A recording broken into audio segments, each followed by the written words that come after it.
Come join us out here.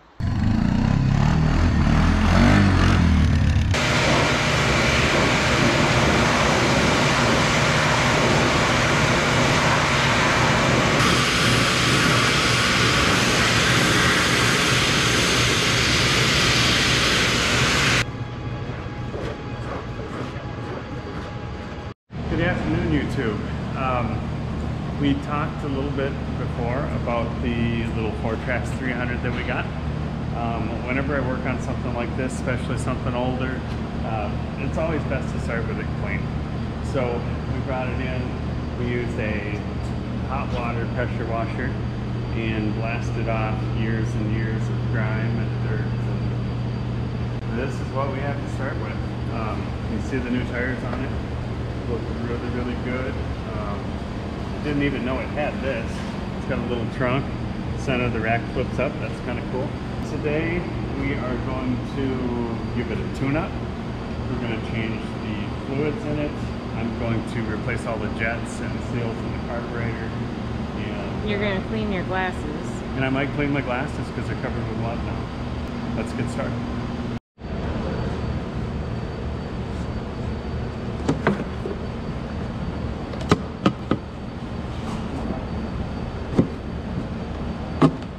Are your farmer roots showing up right now? No, this is a slick little trick. If you don't have a lot of your oil pans are too tall to fit under a quad like this. So what I do, I just take an old antifreeze bottle, and this will hold more than enough oil, and this will fit under there, and it comes out, and if you cut it back from the radius, it won't splash out. It's pretty neat. So I think that's your farmer roots showing up. okay, working on getting the drain plug out that hasn't been out in a while either. First thing I do is make sure that it's really, really clean around the drain plug. If it's not, you run the risk of getting dirt in the motor.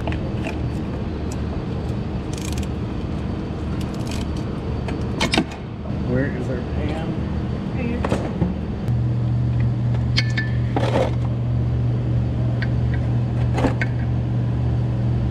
I like to let it just sit and drain for as long as it has to.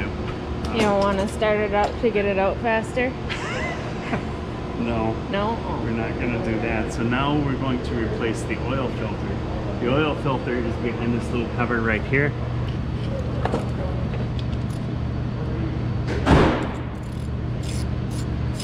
Again, I have no idea when this was last changed.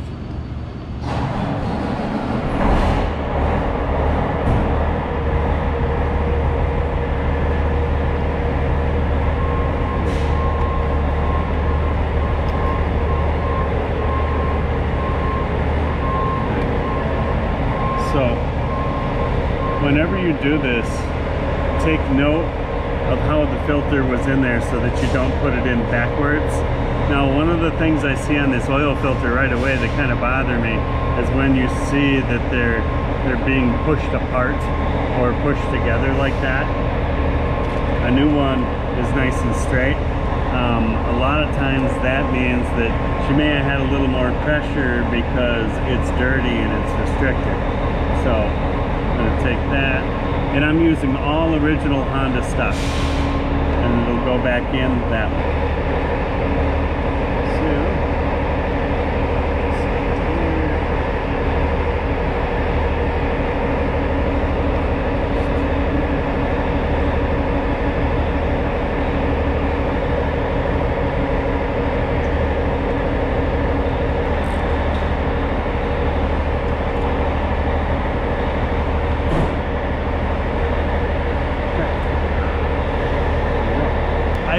Complete Honda tune-up kit for this.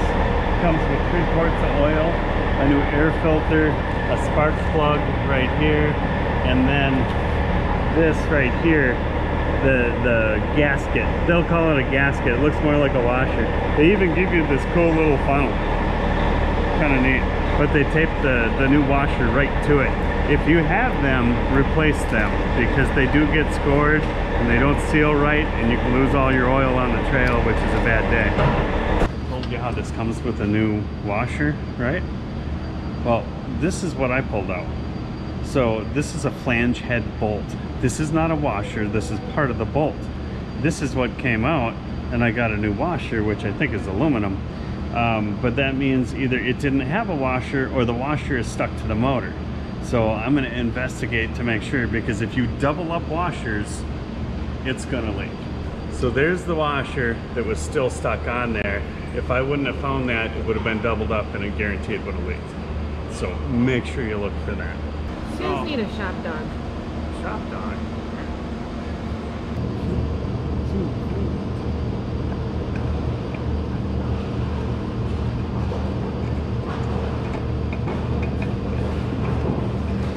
What are we starting at? Well, now we're going to find a place for this. We're gonna fill the oil.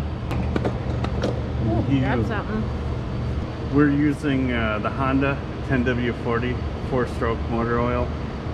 It's important when you change oil in these that you don't just grab any 10W40 like for a truck or something, because it's all your clutches run in this oil. So it's got additives and stuff in it so that it doesn't wreck your clutches. We're gonna put probably 1.5 in it, and then we're gonna check it. Most of the times when they recommend checking your oil on these, you just put it in, you don't screw it in, you just put it right there and you check it. And right now I'm not reading anything on it, so we'll put the rest of this quart in there. I don't know what the capacity is, so I start a little bit slow and add and check. I'm gonna add a little bit more, and then what we're gonna do is we're gonna start it. We're gonna let it rest so that it fills this oil filter back up and all the lines back up, and then we'll top it off from there. Here you can see we're about right here on the stick, which is perfect. So then I will put this in, we'll start it up.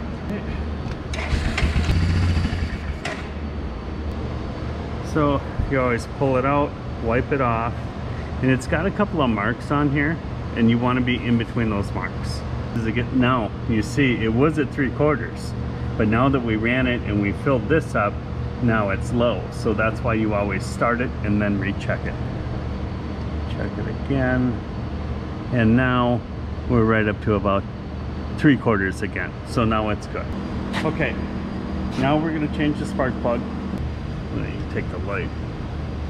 You can see in there that spark plug hasn't been changed like forever. You don't normally see them that rusty, so we're gonna see if we can get in there and change that. First I gotta get the boot off. Okay, and it's loose. The spark plug is loose. That is not normal at all. That is wrong. Wow. I don't see that every day. Let's see what it looks like. Okay. Let's see our spark plug. Okay. Now a spark plug will tell quite a tale of how the machine is running. This one here, she's dirty. She's kind of carboned up there, and that tells me it's running a little bit rich. Normally a little bit of a gray color tells you that it's running just right. If it's white, it's running lean and it's gonna burn down. If anything, this one's getting a little too much fuel, but that could be that most likely is that extremely dirty air filter that's sitting back here. So we'll put our new one in. Keep it clean. Okay, she's just snug by finger.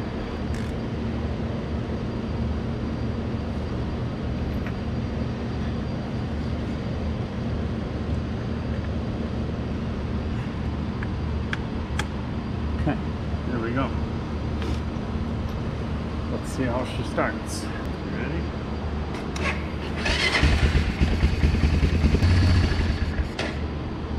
Okay, we got that done. Okay, the next thing that we're going to service is the transfer case on this. And the transfer case is located right here on the front of your motor. Okay, you've got a fill plug right here. You've got a 12mm drain plug way down there. And down here where you can't really see is a 10mm check plug.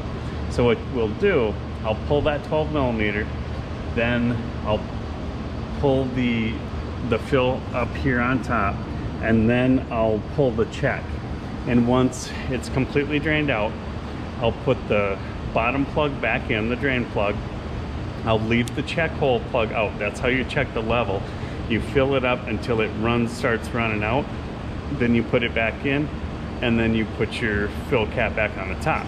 Now, as far as what oil goes in here, Honda recommends using, again, the same exact oil that we just put in the engine.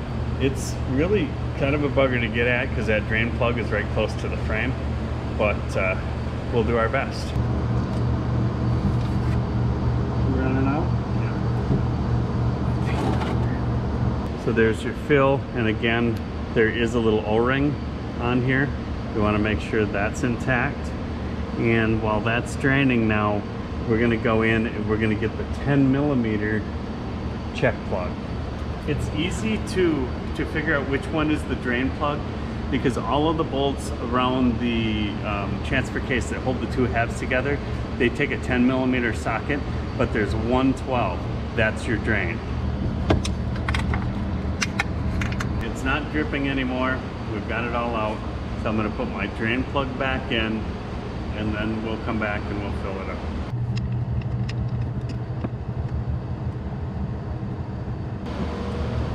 Okay, so we have our drain plug back in.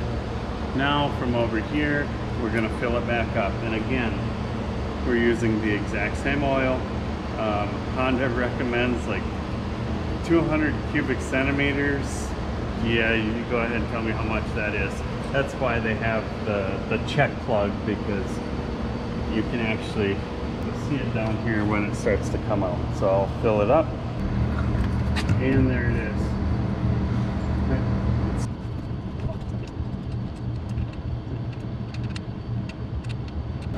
So you can kind of feel it bottom out and just give it a little snug.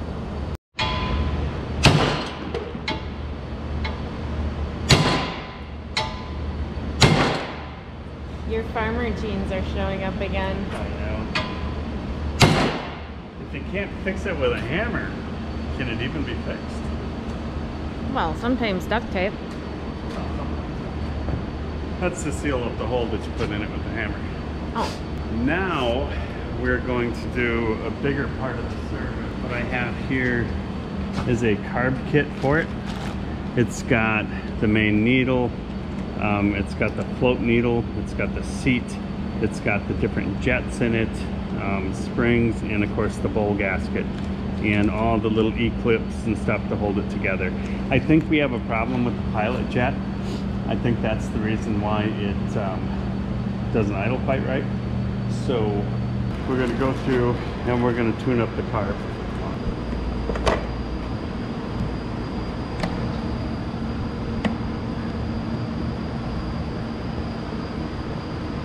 Most likely, to make it easier on this, we're going to remove the fuel tank, and we're going to remove the air box, and that gives you a chance to get into the bottom of the air box and really get it cleaned up.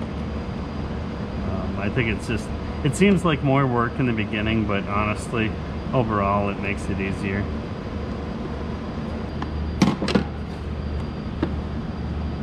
Oh my. Heavy. What is going on here exactly? Wow, I've never seen one like this. Okay, so the way this filter goes together, taking it out, I thought, man, that's heavy. Okay, so that comes off the back. You can see the filter. That red oil, someone coated it with K&N oil. That's K&N air filter oil.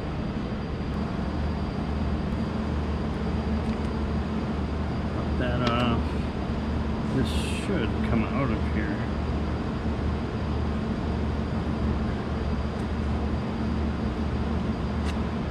Okay. I'm gonna spray this off and make sure this is clean. There's your old air filter. So if you wonder why the spark plug was black, there's your reason right there. Black and no power. That's what you'll get out of that. And now we are going to get set, remove this air box. A lot of times on this air box, you're gonna have 2 or 3 different breathers that you want to take care of as well. And then we're gonna completely clean out this air box before we put it back in. Oh yes. And there's another clamp. Well, let's get this off first so I can see what I'm doing.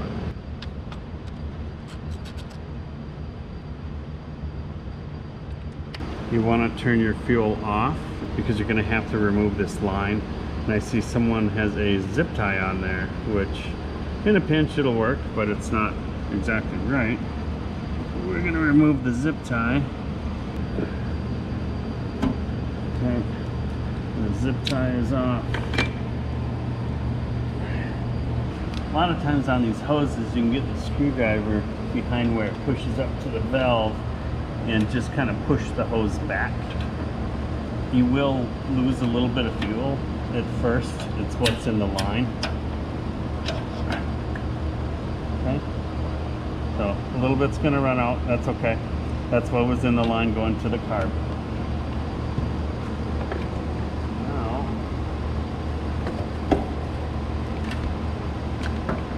what else is on here? In this case, they also zip tied the winch wires to the gas on and off valve.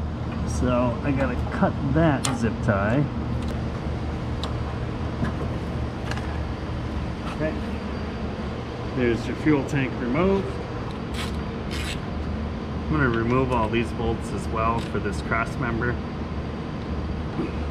Makes it that much easier to get to the carb. Those are all breathers, which good thing to look at, because if one of those breathers gets plugged, because that can cause carburetor issues as well, because that can be a carburetor vent right there, and it can make it so your carb won't run right.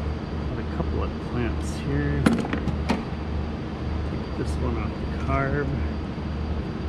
This is a good time too to inspect your carb boot and make sure that you don't have a crack in this boot, because if that's breathing unmetered air that isn't going through the filter, it's dirty air and it can make it run lean as well. Okay, this one that we're removing here, the way the air gets into your air box is, you know, Honda's smart and they're keeping it as high as possible. So you've got this tube right here that goes into the air box. This goes into the air box, and this actually goes into the frame and draws it from the highest point on the machine. On this particular model, the air intake tube goes way into the air box, so you're never going to be able to get the air box off of it. I was hoping that I could just loosen this up to get it off, but it says no.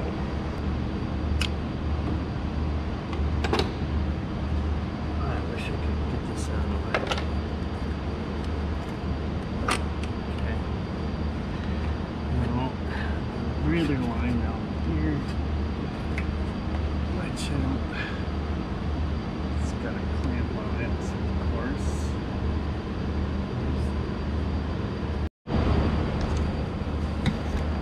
Okay. As you can see, it's dirty as can be. One of these cables is for your choke. I'm not sure which one that is. We're gonna pop this off.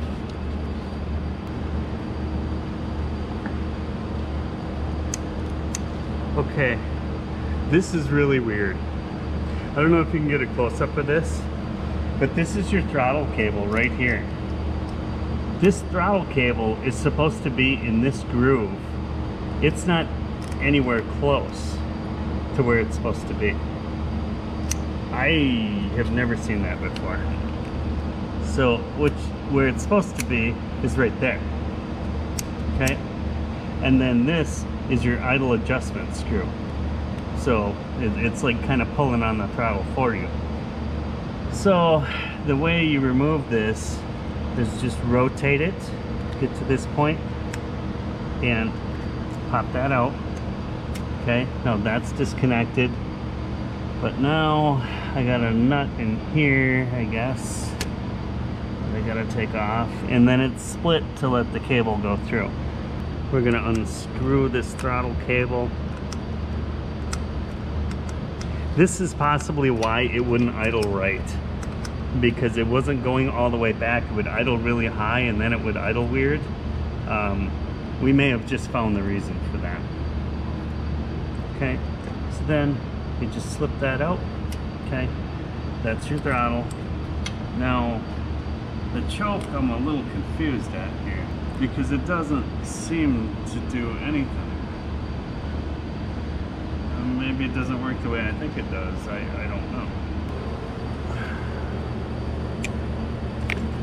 Okay, it's another breather. The gas line can stay on.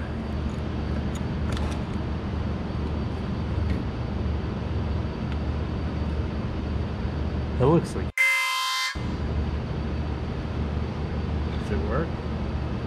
Yeah, it works.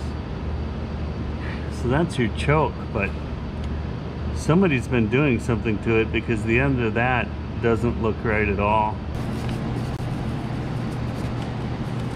You're looking at some vintage 1990 grime on there. Okay, so here we have our carburetor. The biggest tip I can possibly give you on this, always use new, fresh screwdrivers or you will strip these out. A lot of times what I've done on really old ones is I will, I'll put a vice grip on the screw to loosen it up because they're magically soft. Okay. Now this one's coming off really nicely. Now you want to look right away in the bottom of your bowl. If you see a bunch of gunk in there, you got issues. This looks incredibly good. Really, really nice. Now, in our kit, they give us a new O-ring for that bowl because that is a common leak point. And if you have a leak point where gas can leak out, water can leak in. So we're going to replace that. And the first thing you're going to do when you put it all back together is you're going to check for leaks. Before you try to start the machine, always check for leaks first. And there we are. We're ready to go back in the machine. We're going to slip that back in. Go. All that good. Now the throttle.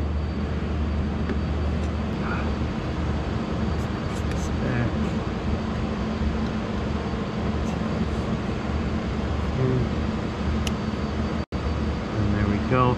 Like I said, this is your high idle adjustment or your low idle adjustment right there. So you can see it when it comes all the way back. When you snap it back, it comes back against that. If you screw it in,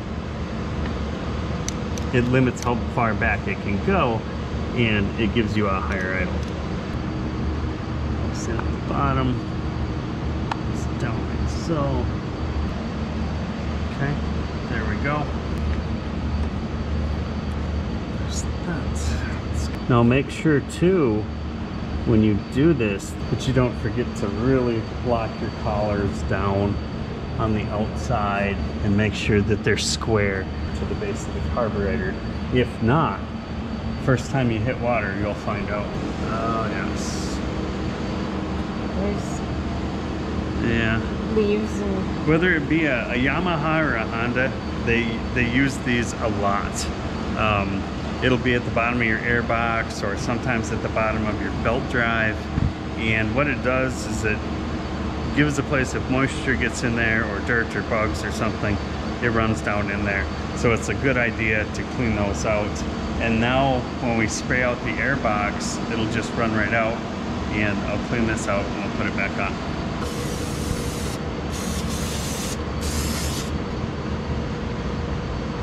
Okay, that's tight. And then we'll tighten this inner one. This last one. Okay. Okay. Now you're gonna give it a little wash? No, we're gonna take just a minute. We're gonna spray it off one more time. Yeah, I want to do this. Okay. Okay. Now, I didn't like the old zip tie clamp on there. That's push her all the way on till it suits. So we're putting an actual fuel injection line clamp on there. You're forgetting an important part. What? You're supposed to stab yourself in the hand with a screwdriver. Oh, sorry. You're gonna do better. Give me a minute. Okay. Go ahead and turn the gas on. On position. Okay. Right. And now we're gonna give it just a couple of minutes here, and we're gonna make sure we don't have any leaks. Well, there you go. We serviced the engine, the transfer case, the spark plug, the air filter, the carburetor. It's got new tires on it. There's still a few things that we gotta do. There's still some extra stuff on here that needs to come off. I need to service both front and rear differential, but most importantly, it's a Honda, so it doesn't have any rear brakes. I've got new brakes, but as long as I have to take the whole assembly apart, I'm also going to make sure that I have the bearings and seals, so I'm waiting on those to come in yet. And we're also going to replace that rear light. There you go, sit on it. You know how cold that is right now? Probably pretty cold. Okay, so we're working on the TRX 300 again today, and I completely rebuilt the carburetor, every last part in it, and there were two things that were still wrong with it. The little bivalve that goes in the choke was all chewed up and messed up, and for some reason that bore was scored up, had marks in it as well. And then the diaphragm on the top was all weird shaped, and you couldn't even hardly get the cover on it. So I ordered a brand new carburetor for $32. It's worth a shot because I cannot get it to idle properly.